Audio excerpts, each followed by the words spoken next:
Hey guys, what's up? Welcome back to this YouTube channel. It's your guy Igor here. Today's video is going to be a little bit dark, but before we talk about the dark stuff, I want to show a bright guy over there. It's my kid. We are here in Austin, Texas, and we are going back to Canada, right, Ethan? Today! So, I wanted to share with you something, guys, really interesting about traveling to Canada during COVID times and international traveling during COVID times. And I want to tell you one honest truth on what's actually going on. Well, the truth is this: if you have money, and right now during pandemic, you don't have to worry about anything, right? Because this is, like, literally, if you have money, there is no travel restrictions.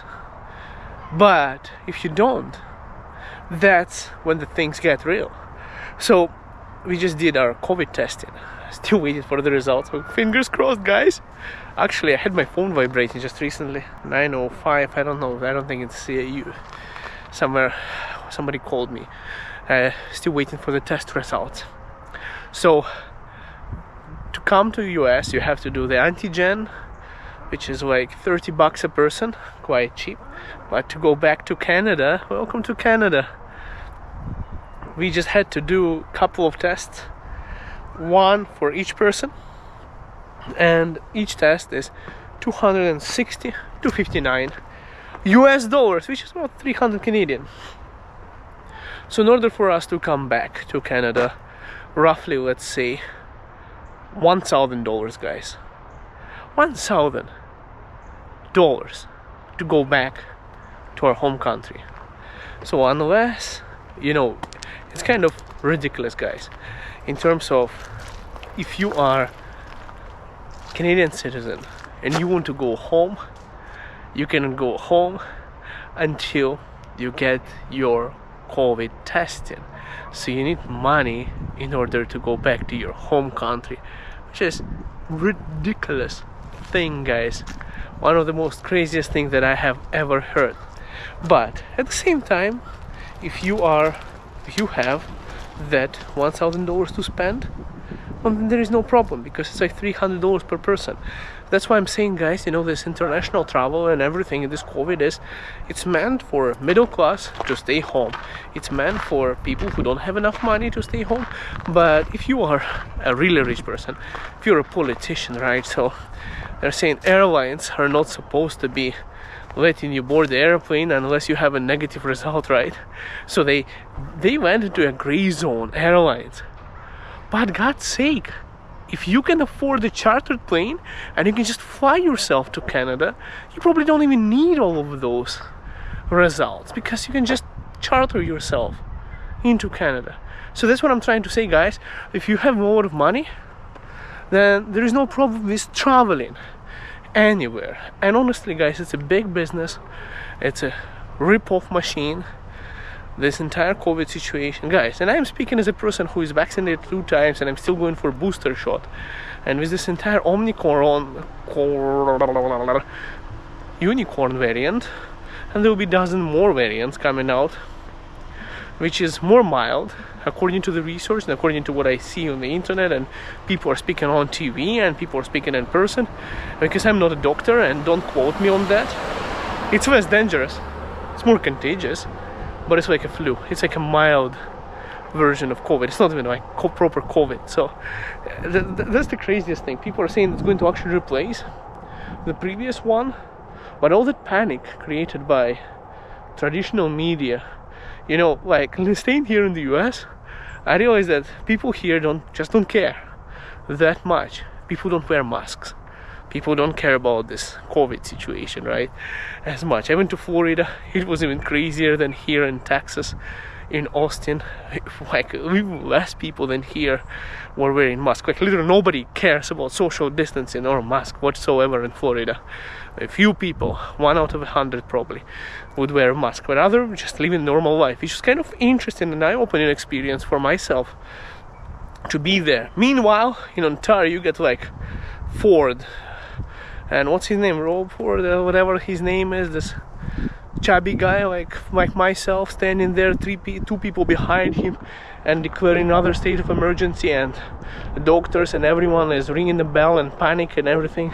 Well, it's a good thing that, you know, they're trying not to overburden the healthcare system, but at the same time, I think it's kind of crazy that as a citizen, in violation of Constitution of Canada, Charter of Freedom of Rights, the freedom of mobility, that they're bypassing the legislation. I'm actually, guys, considering taking that $1,000, going back to Canada, maybe even suing the government and making them pay for my COVID testing, because I think it's a violation of my rights to make me spend money in order to go back to my home country. That's what I think, and I think it's possible. I think we could get some money out of it. Could be a class action lawsuit against the government. That would be cool. What do you think, guys? Should I do that? I don't know if I want to pick up such a big fight. It's going to be more expensive to fight, but it might be worth it. And that's one of the things, guys, that one of the things that I learned here in the US, and I actually kind of like people with that kind of mentality, is the standing up for your rights. No, I'm not saying not wearing mask. I'm not saying not to follow social distancing and being stupid. I'm saying about just like basic things like that. I mean, if you are, look at this, if you are a member of a terrorist organization, you're Canadian, you can go back. You know, it's your home country. If you have HIV, you know, you have AIDS, you have other tuberculosis, stuff like that, it's your home country, you can go back. But if you got some flu-like new kind of virus that doesn't really kill, but just like a flu season or something like that, you can go back.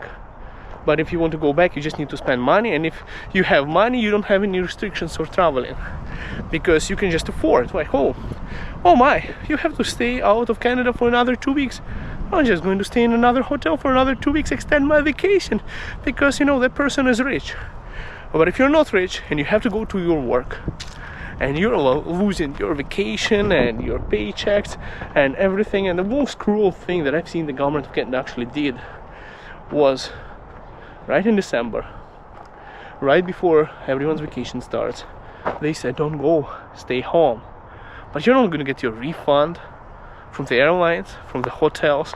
They might give you some credit for 1 year to use it, and if you don't use it, your money is gone. So, you know, it's very difficult when people who are so disconnected from the people, you know, from people like you or myself, who are making hundreds and hundreds and hundreds, maybe millions of dollars, because I don't expect Canada to be not corrupt. People who are so disconnected, it's such a disconnect. I mean, politicians from the reality, because they have so much of money and they don't know what it is like, let's say, working on the minimum wage, saving up for a long time for that one family vacation that can hit your budget really strong, and then just to go ahead and cancel. Hey, maybe $5,000-$10,000 for them, it's nothing, but it's pretty much a lot of money for it. Guys, my battery just died, so I'm restarting the vlog again. What I was trying to say is, maybe for rich guys like politicians, $5,000-$10,000 is nothing, but it's pretty much a lot of money for everybody else, like normal people, like you or me. I mean, it's you can buy a car for that, and it's easy for them to say, hey, just stay home, cancel, especially after they all went for their nice vacations already. Maybe they were going to go for another one, but now, hey, cancel yours. So what I'm trying to lead to is the value for money. The inflation rates are crazy, and being myself into real estate, I can tell you real estate is just spiking up all over Canada. I don't know what the interest rates would do. Would they lower down? Maybe they would slow down things because people's affordability is going to go down for the money, for the housing and everything. But anyways, guys, I can make a real estate video separately from this, guys, because I'm a realtor in Calgary, Alberta, licensed with eXp Realty, just so you guys know. So if you're moving to Calgary, give me a shout if you're searching for a place to stay, to buy. Guys, I don't help with rent. You can go to Rent Faster or Facebook Marketplace and find a place to rent That's something you can do. I'm not into that. I'm helping people buy properties, not rent properties. Anyways, here's guys what I'm trying to say is that if you have money, there is no problem. You can go anywhere in the world right now.